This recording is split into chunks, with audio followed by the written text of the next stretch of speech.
তো hello guys, সকলে কেমন আছো? তো আজকে আমরা চলে গেছিলাম জামিয়া রহমানিয়া, একটা বড় ইসলামিক জলসায়। তো জলসার গেটে দিয়ে প্রবেশ করতেই তো লোক দেখতেই পাচ্ছেন, লোকের চাপ কিন্তু অনেক। এবং ফার্স্টে একটা দোকান অনেক আছে ভিতরে।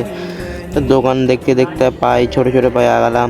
এবং এখানে কিন্তু অন্য একটা ব্যাপার আছে, 100 টাকায় সেলে পাঞ্জাবি বিক্রি হচ্ছে।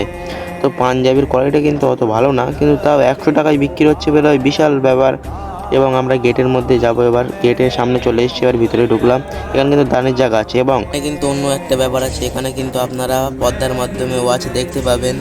তো আমরা ওয়াচের মাধ্যমে দেখে এবার আমরা এখান থেকে বেরিয়ে এবার আমরা খেয়ে নিলাম হালিমটা কিন্তু 30 টাকার প্লেট ছিল, হেভি সুন্দর ছিল হালিমটা খাওয়ার পরে একটা ঠান্ডা নিয়ে নিলাম, লিম্বুর ঠান্ডা খাওয়ার পরে এবার আমরা মিহিদানার ওখানে চলে গেলাম। এবার মিহিদানা নিলাম 10 টাকার, এবং 20 টাকার নিলাম সীতাভোগ।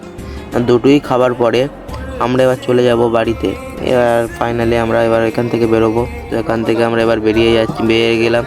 এখানে কিন্তু বাইক অনেক আছে, এত ভিড় হয়েছে, এত পরিমাণের, আপনারা ধারণার বাইরে। তো এই পর্যন্ত ভিডিওটা, সবাই লাইক, ফলো, সাবস্ক্রাইব করে দেবেন।